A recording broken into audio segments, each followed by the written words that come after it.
আসসালামু আলাইকুম বন্ধুরা, এবি কিচেনে সবাইকে স্বাগত। আজ আবার আমি চলে এসেছি আপনাদের সঙ্গে একটি রেসিপি শেয়ার করতে। আজকের আমার রেসিপি হলো দুধের সর থেকে কীভাবে অল্প সময়ে ঘি তৈরি হয় এবং যেটা ঘোল থাকে সেটা দিয়ে আমি কালাকাঁদ মিষ্টি তৈরি করি। চলুন তাহলে আমার রেসিপিটি দেখে নেওয়া যাক। আমি এখানে এক বাটি সর এক সপ্তাহ ধরে রেখেছিলাম। সেটাকে ফ্রিজে ছিল, প্রচুর ঠান্ডা শক্ত হয়েছিল, সেই জন্য আমি ওটা 3-4 ঘন্টা আগে বার করে বাইরে রেখেছিলাম। নরম হয়ে গেছে। এবারে ফ্রিজেরই ঠান্ডা পানি দিয়ে আমি সেটাকে একটু বেশ ভালো করে নেড়ে নিচ্ছি। নাড়া হয়ে গেছে, আমি এবারে মিক্সি জারে এটাকে গ্রাইন্ড করে নেব। 15 সেকেন্ড দেবো, ওর বেশি নয়। 15 সেকেন্ড দিলেই আমার হয়ে যাবে এটা। খুলে আর একবার আমি এটাকে নেড়ে দেব। ঢাকা আরে লেগে গেছে, সেগুলোকে বেশ ভালো করে মুছে নিচ্ছি।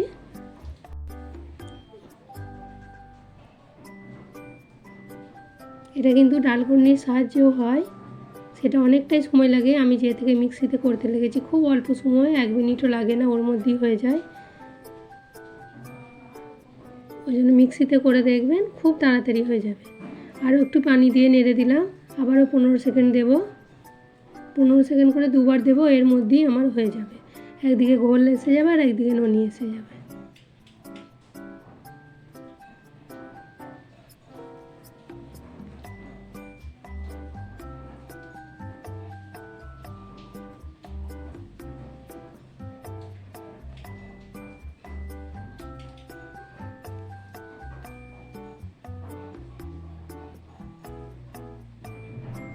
ফ্রিজের আরও ঠান্ডা পানি মিশিয়ে দিচ্ছি।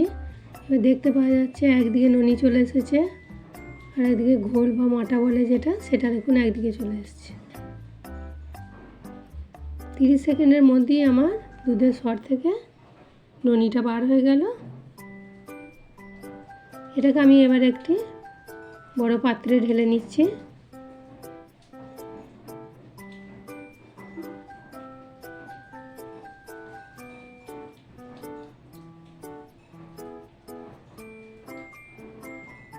মিক্সি জারে আরে যা লেগে আছে বেশ ভালো করে সব মুছে নেব। আর ঠান্ডা পানি মনে রাখবেন দিতে হবে। ঠান্ডা পানি দিলে ননিটা বেশ জমাট বেঁধে এক কাছে হয়ে যাবে।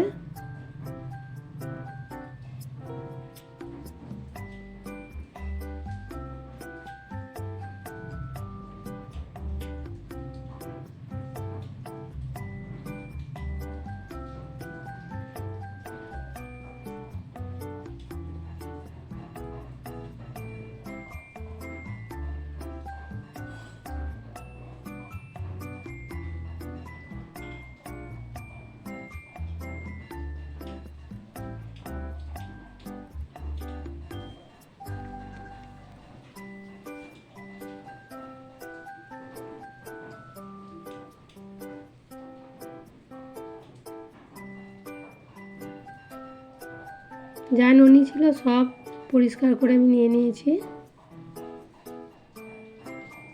একটু কড়াই দেবো, কড়াইটা একটু বড় দিতে হবে, কারণ ফুটলে ফেনা হবে। ফেনাটা ছোট জায়গা হলে বাইরে দিয়ে পড়ে যাবে।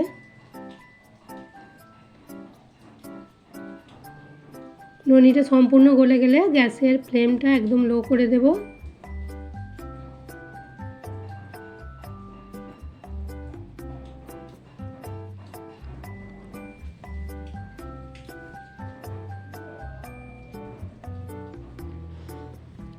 ননিটা পুরোটাই আমার গলে গেছে। আমি গ্যাসের ফ্লেমটা লো করে ছোট আঁচে দিচ্ছি।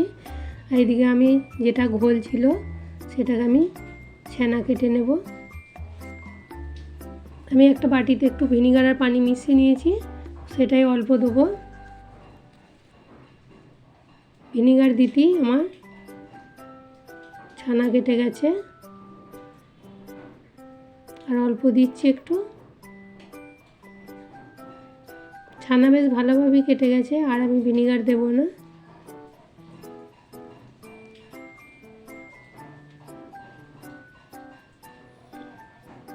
এটাকে এবার আমি ছেঁকে নেব।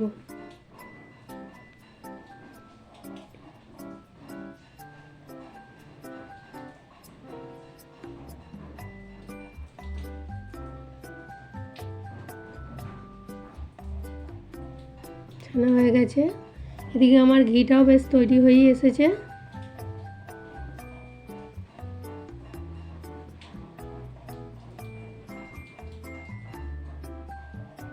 ঘিয়ের কালারও এসে গেছে, আর যেগুলো ঘিয়ের ওই খাঁকি মতো ছিল সেগুলো একটু করে বাদামি কালার হয়ে গেছে। এরকম হলেই বোঝা যাবে ঘিটা আমার সম্পূর্ণ তৈরি গেছে। আমি এবারে গ্যাসটাকে বন্ধ করে দেব।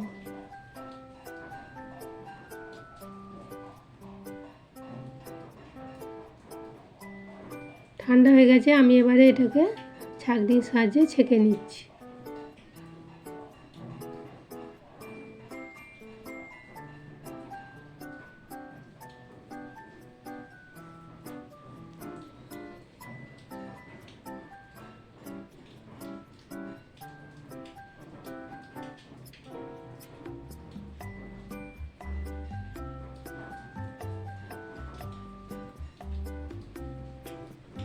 ঘি আমার তৈরি হয়ে গেল।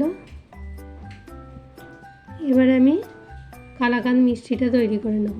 হাফ কাপ দুধ নিয়েছি, ওই কড়াটাতেই করছি। দুধটা ফুটে একটু ফুটবে কিছুক্ষণ, ফোটার পরই আমি ছানাটা দিয়ে দেব।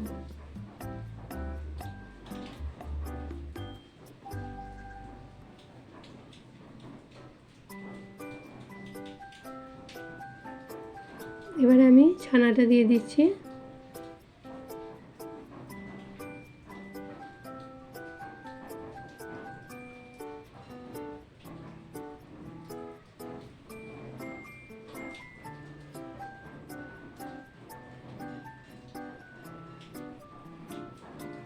এখানে আমি হালকা মিষ্টি দেবো, সেই জন্য 1.5 চামচের মতো চিনি দিয়েছি। শুকনো হয়ে গেছে, এটা হয়ে গেছে। আমি প্লেটে একটু ঘি বুলিয়ে নিয়েছি, দিয়ে এটাকে জমতে দেবো। এটাকে আমি ফ্রিজে 30 মিনিটের মতো রেখে দেব। ঘিটা আমার ঠান্ডা হয়ে জমতে শুরু করেছে, আমি একটি জারে ঢেলে নিলাম। আমার ঘিটা তৈরি হয়ে গেল। এবারে আমি ফ্রিজ থেকে প্লেটটা বার করে নিচ্ছি, পিস পিস করে কেটে নেব। এটা খুবই অল্প হয়েছিল, কারণ আমার সরটা অল্প ছিল। খেতে এত অপূর্ব টেস্ট হয়েছিল। দুধের সর থেকে যেটা ঘোল বেরোয়, ঘোলটাকে অনেকেই ফেলে দেয়, না ফেলে দিয়ে এই কালাকাঁদ মিষ্টি একবার তৈরি করে দেখবেন। খেতে এত অপূর্ব স্বাদ হয়েছিল, একবার খেলে বারবার খেতে ইচ্ছা করবে। পিসগুলো কত সুন্দর হয়েছে দেখুন, একটু ভেঙে যায়নি। আমার রেসিপিটি যদি ভালো লেগে থাকে তাহলে লাইক, কমেন্ট, শেয়ার করবেন। এবং আমার চ্যানেলে যারা নতুন বন্ধু, নিত্য নতুন রেসিপি পাওয়ার জন্য আমার চ্যানেলটা অবশ্যই সাবস্ক্রাইব করবেন।